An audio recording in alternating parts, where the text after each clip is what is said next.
These are the top 25 monster transformations in the movies.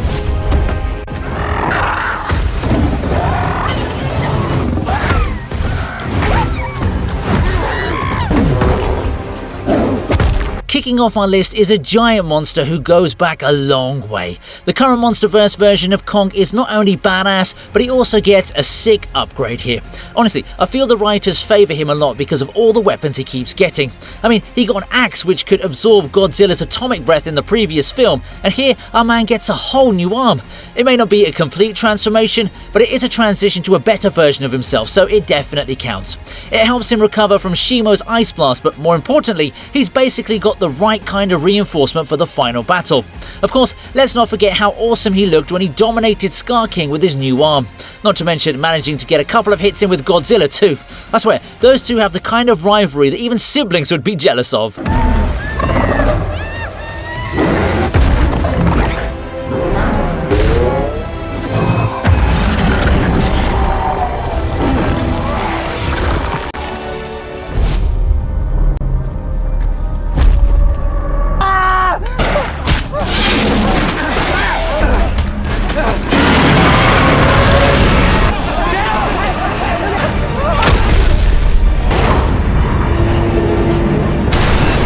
Up next is Kong's very good buddy and frenemy, Godzilla. But not the version you'd normally associate.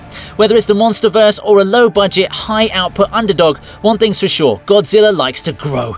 In -1, we first see him as large, but not a monumental monster when he attacks the soldiers at Odo Island. He did have a great entrance here, but as the movie progressed, we could see how he was growing bit by bit. Eventually, Godzilla grew up to a size where he could still munch on battleships as if they were Skittles. Of course, this version is still smaller than the MonsterVerse Godzilla, but the changes in his appearance right till the final scene were nice and subtle, further showcasing how quickly this absolute unit of a monster can grow.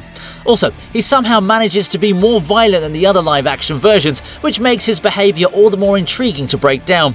There are talks of a sequel in production, so who knows, maybe we'll see an even higher transformation in that film.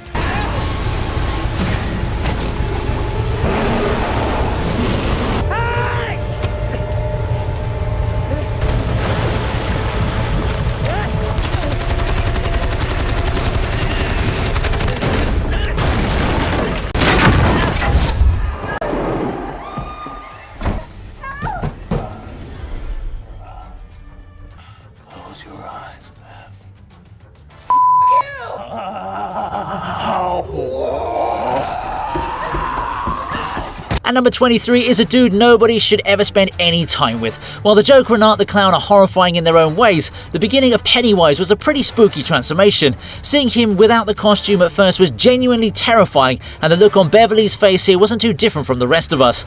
Pennywise is definitely one of modern horror's scariest characters, and this little clip only adds to his legacy. Look at how he scratches his own face to form the red marks via his own blood. All this time, I was thinking that was just some good old makeup. Add the background music and stoic tone of the scene and you have a clear winner. Man, Bill Skarsgård did such a great job of living up to Tim Curry's legacy. His portrayal is just as iconic in its own way because it's super haunting and creepy, whereas Curry was more like a stereotypical clown.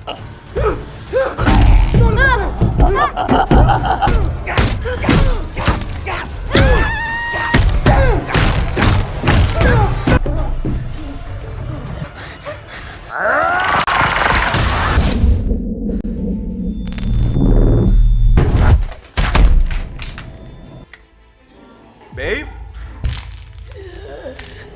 Babe?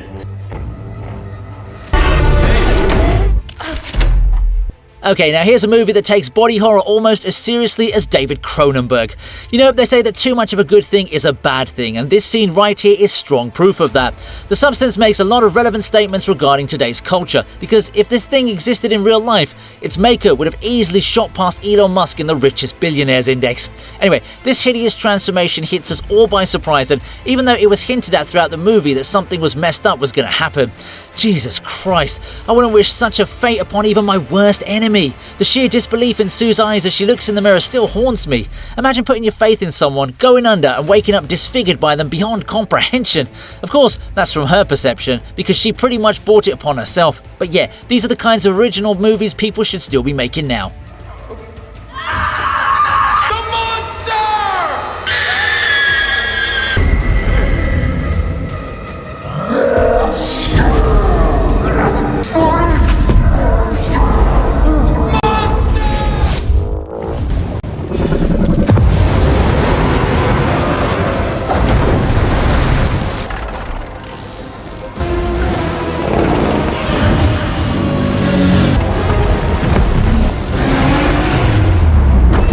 Up next is a monster who actually looks good after adding some substances. Godzilla experimenting with his look wasn't on my 2024 bingo card, but the final outcome was pretty cool. Yes, at first, even I wasn't sure about the whole blue to pink design aesthetic, but when I finally saw it on the big screen, I was like, yeah man, own that look. It also helps that he defeated a freaking dragon titan in the form of Tiamat before taking a boost from its lair. The transformation wasn't detailed, but the final form Godzilla showed was definitely worth the wait. Plus, Godzilla was pretty much unstoppable in this movie. Our man was either catching bodies or wanting smoke during the majority of his screen time, and that's exactly what we need from him. Yeah, I never thought a monster could look badass in pink, but the Oju Kaiju can do no wrong, can he? Stay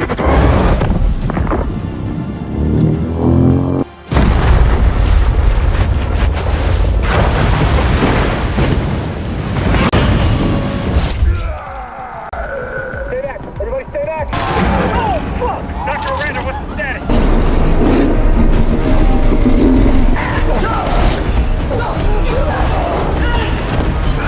In at number 20 is the most popular monster when it comes to transformations, and in this case, they're even living up to the movie's name, which is literally werewolves. Yeah, these bad boys have been around for ages, but even in 2024, there are people who can still pull off some impressive effects. In this case, it's not just one, but multiple dudes who turn into werewolves. And I must say, apart from a few close-up shots, the transformation process looks pretty sick. You can even see guys like Miles struggling before they activate beast mode in the most literal way. It gets even creepier once the men in the hazmat suits also transform, but yeah, it's the one in the cages that stole the show in my opinion. As I already said, this isn't a perfect sequence, but the VFX artist did get a lot of it right, which is why the scene finds itself on today's video.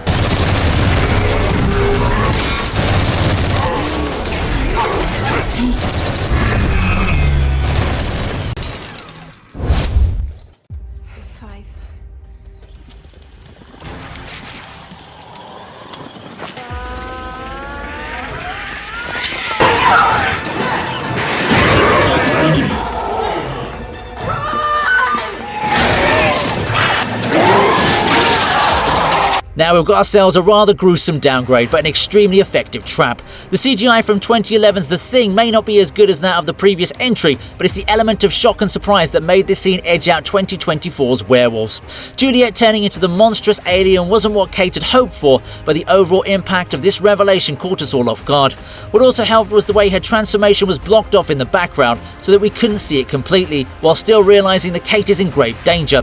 The monster may not win any beauty pageants, but I don't think it's going to lose any sleep over it. Man, I know this isn't the real Juliet, but to see her face make that expression while transforming really stayed with me, even after the movie ended.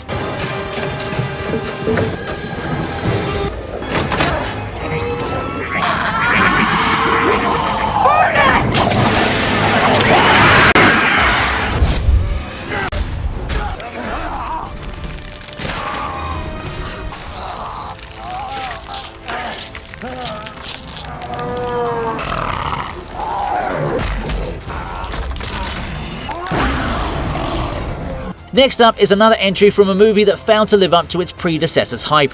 It's also a case of why should werewolves have all the fun? I'm not sure you've heard the term were-jaguar before, but after this entry, your monster vocabulary will have expanded. Ben turning into a jaguar does borrow all the typical elements of a werewolf, but the final result is quite different. The CGI isn't too bad, and I like that Ben jumps straight into action, aiding Hellboy against that boar monster, or should I call it wereboar? Anyway, it looks super painful at first, but that could probably be due to the fact that Ben was holding it back for so long. His transformation later on was a lot smoother, so I guess you should just accept who you are, as long as you've got some spare clothes nearby.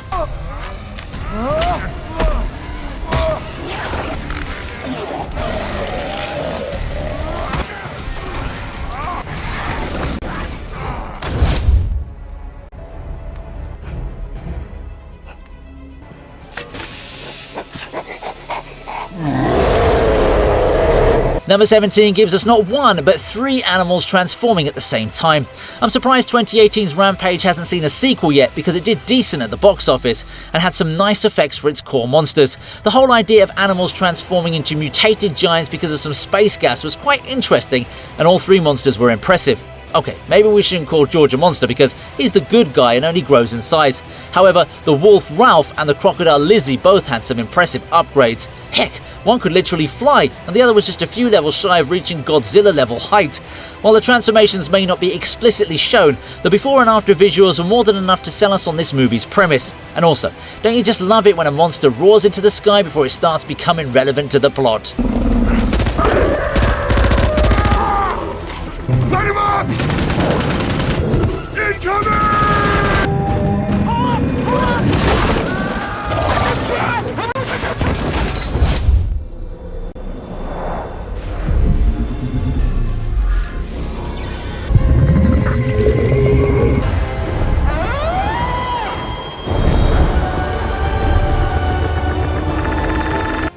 Now we've got a second coming of the monster Mothra. They do say that resurrection is the ultimate transformation, so Mothra's entry should make a lot of sense, coming in right outside my top 15.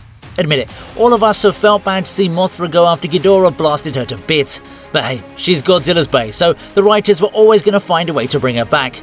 It's the timing of her arrival that makes the most impact, because we're already in the middle of a very precarious situation.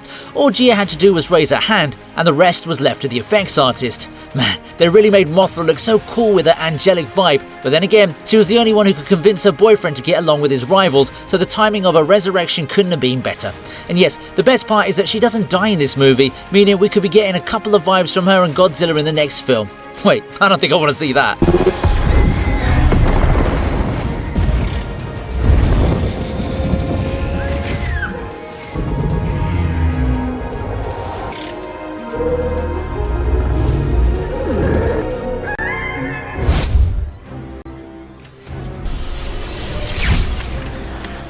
Get back on the table. I can fix this. Up next is a monster who fits the description both from the outside as well as the inside. But hey, can we really blame Blonsky for doing the bare minimum to fight the Hulk? Abomination had a really cool design from the original movie, but I'm not a big fan of how he now looks more like an Aquaman villain.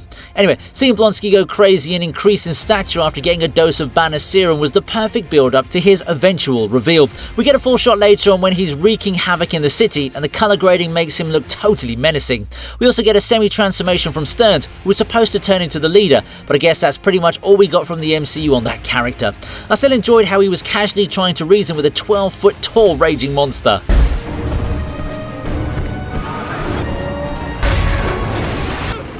Give me a real fight.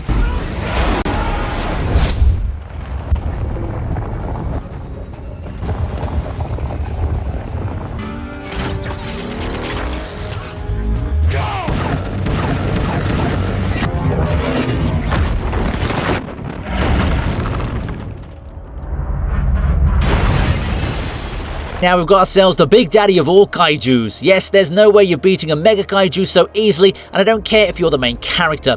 Honestly, I was rooting for the giant monster in this scenario because those kids were really getting on my nerves. Well, I should actually be annoyed at the writers of this movie for ruining what would have been a badass franchise. But hey, we don't always get what we want now, do we? Now, the Mega Kaiju's transformation was the most visually appealing aspect of the entire movie, which is rather sad because I quite like the first Pacific Rim movie. Anyway, seeing all those monsters converge into one supreme being was ominous AF. Those Jaegers should have just called it a day and gotten out of there because, let's face it, all of us knew their suits weren't going to do much damage to such a final boss.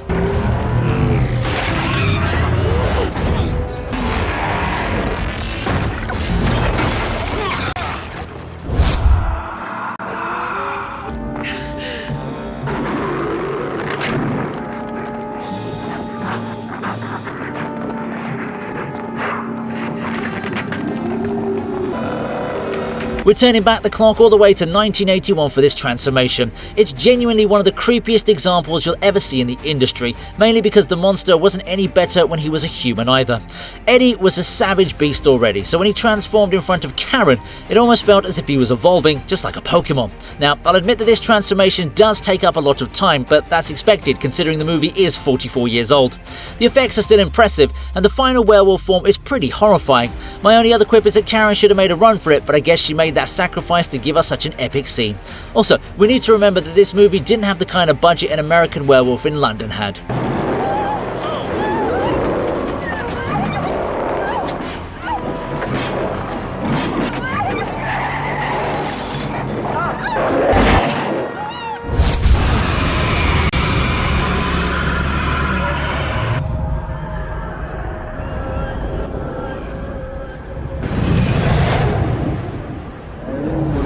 Well, how about that? We somehow have Arnold Schwarzenegger in this list. This is when Satan shows his face for good, because he's shown primarily in human form during his screen time in End of Days. Played by a dashing Gabriel Byrne, Satan was easily farming tons of aura, especially when he entered the church while making it shake. However, it's later when he turns into his true form that we really get the money shot of the movie. Jericho is completely powerless here, as he has no chance of fighting such an overpowered being, and I've got to say, those effects were pretty solid for a movie released in 1999. You know, it's really funny that half of the clip is just Arnold turning around and looking confused from numerous different angles. If I was him, I'd get to the chopper immediately, but yeah, we've got to hand it to him. This man fought the Predator and the freaking devil himself. Now that's the true definition of a Giga Chad. I didn't come here to hurt you. I came here to love you.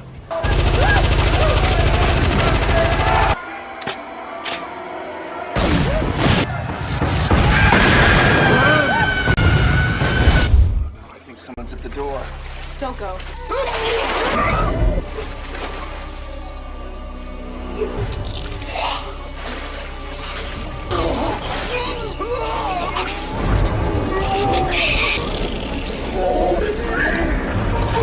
Up next is a movie I haven't really covered a lot of, even despite its crazy 90s popularity. Species may have been primarily successful because of a gorgeous Natasha Henstridge, but the plot isn't all that bad either. Today's video isn't meant to cover either of those topics, so let's move straight to Seal's first proper transformation. Man, I really feel bad for the dude here, because all he did was try to be a good Samaritan. He helped what he thought was an injured woman, and didn't even initiate anything while with her. Seal was the aggressor, and the dude even asked her to chill, but then the squad came in, so the crazy alien lady said, "It's morbid time." Just kidding, okay? Her transformation was still awesome to watch though. It traumatized and intrigued me in some strange ways, and perhaps there are a lot of millennial men out there who would empathize with me.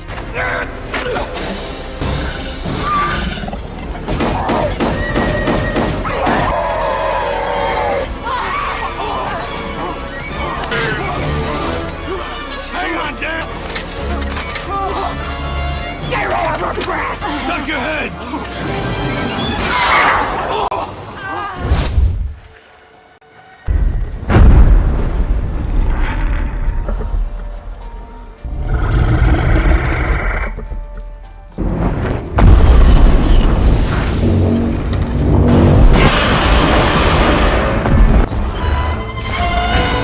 It's time for my top 10, and as you know, we only have outright winners here. So to kick it off, we have the king of the monsters going nuclear. Yeah, Ghidorah may have thought he was the strongest monster in this verse, but he clearly forgot whose name was in the title of the movie. Also, he really shouldn't have ended Godzilla's girl, because that never ends well for the villain. Getting such a massive surge of power totally meant that Godzilla was going to wreck Ghidorah badly, and his entrance alone was bad enough to make it to the list.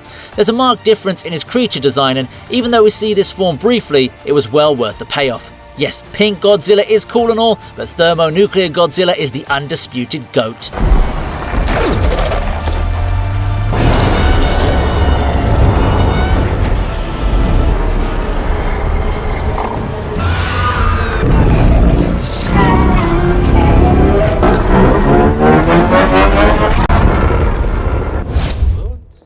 Forgive me, but we can't hear you.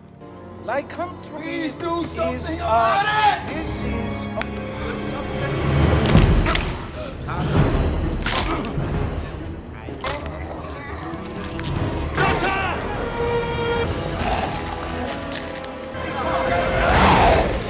Now we have the perfect example of proving your haters wrong. The Wolfman may be one of the biggest flops of the 2010s, but we can't disregard the epic transformation in the movie. The most notable one to me was the court transition, where Talbot gives it back to the Doctor and everyone else who doubted him. The Doctor really should have more presence of mind, but honestly, I think he was only included in the script so that he could be attacked by Talbot in werewolf form.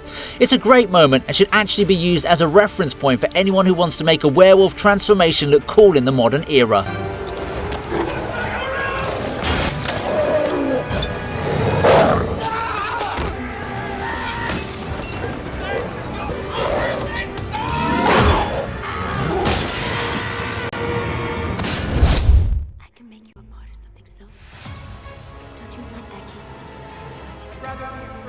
Where your land of fiction gets it right.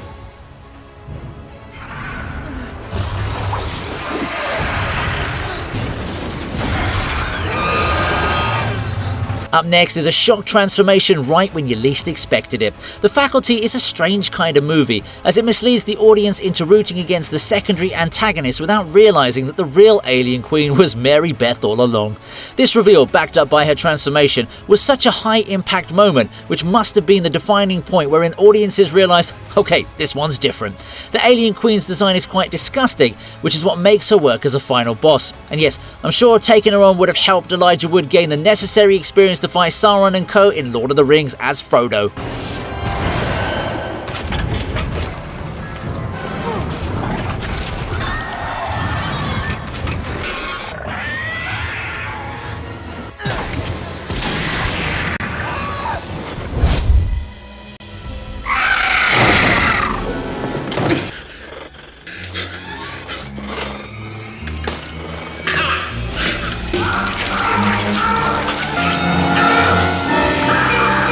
In at number 7 is Jeff Goldblum turning into a literal nightmare. These were the days before Jurassic Park, but even then, Goldblum was looked at as a charismatic man who could make all the ladies go weak for him. He does something similar as Seth Brundle by cozying up with Veronica, but there's no amount of riz that can save you from turning into a freaking fly. The transformation from human to giant insect was disturbing to watch. That's exactly why David Cronenberg is this high up on the list. He may not make such movies now, but he's definitely traumatized me enough for it not to be a problem.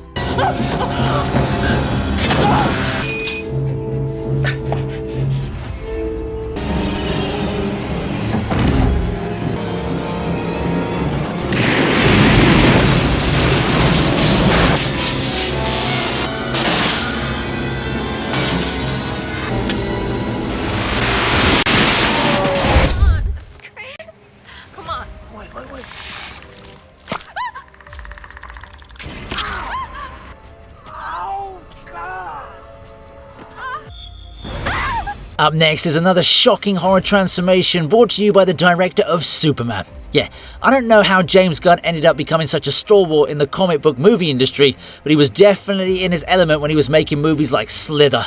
Grant's transformation into whatever the heck that monster's supposed to be called is slow, gradual, and horrifying. The creature design is great and effective because it makes me want to throw up just by looking at it.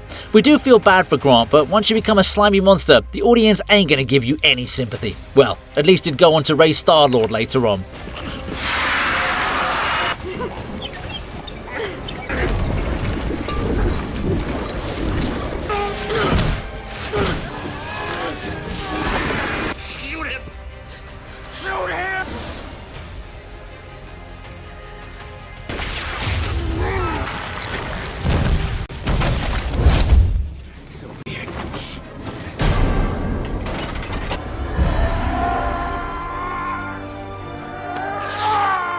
This cannot be.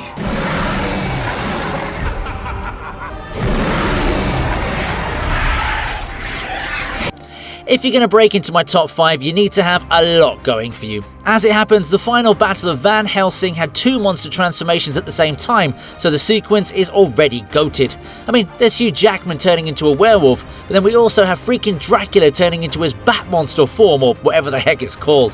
The fight was epic by all means, but the effects were even more impressive, considering there was so much fluidity in the battle. We all love watching werewolves versus vampires, and this scene gives us exactly that while also having both characters shifting forms multiple times.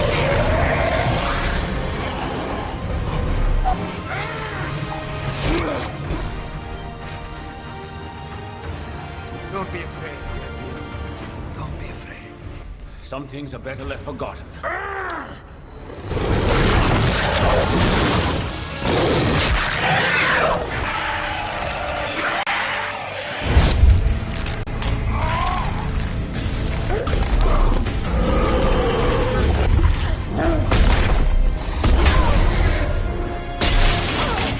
Up next is a short and sweet transformation, and no, that's not a reference to Sabrina Carpenter's album.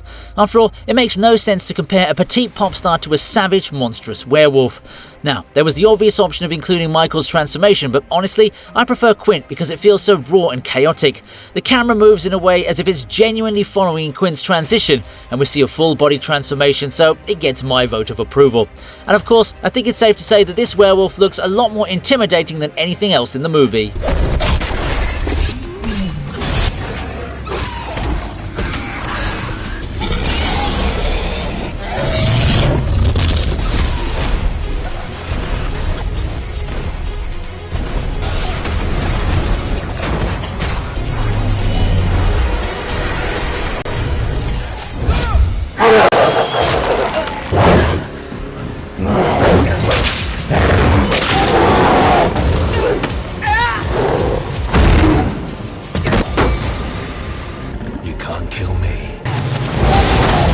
Look who's here at number 3. Sir Jorah Mormont had enough of the friend zone, so I guess him crashing out like this was somewhat expected. Yes, I know this movie came out before Game of Thrones, but the TV region prides itself on its references, so don't come at me in the comments because I've already fact-checked myself, okay? Anyway, Dr. Isaac's turning into that tyrant zombie monster was surprisingly great to witness. Right from his shock revival after getting shot to his final form while fighting Alice, this dude was an absolute menace and is totally deserving of the number 3 spot. I mean, it did come out of nowhere, so I guess the shock value elevates the transformation.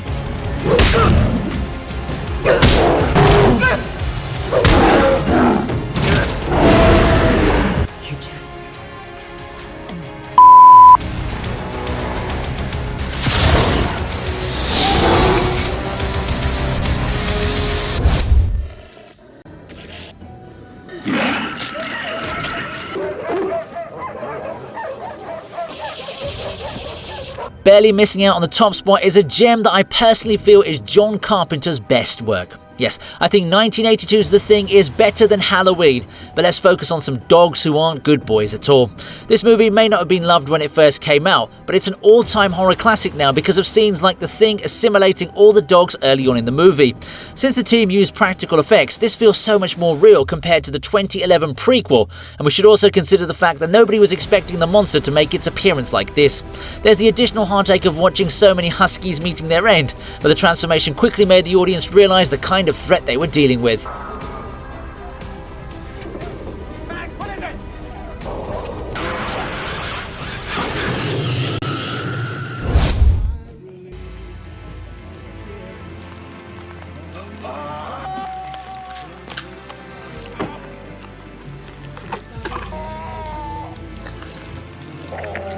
At numero uno is the only right answer for a list like this. Yeah, you could come up with masterpiece after masterpiece, but nothing's ever beating this one when it comes to monster transformations. This one scene is the reason why An American Werewolf in London is still talked about in pop culture today. Sure, it's a great movie too, but without his transformation, I suppose it would have only been reduced to a classic treasured by the cinephiles and film bros. David Norton's performance was exaggerated to the right degree, as it almost made us feel the same pain his character was feeling during the transformation. And yes, to have been able to pull this off way back in 1981 with no CGI at all is an achievement and a half. Werewolf transformations may be cliche and all, but I'm sure you'll agree when I say that this particular scene is the undisputed champion of movie transformations. Please let me help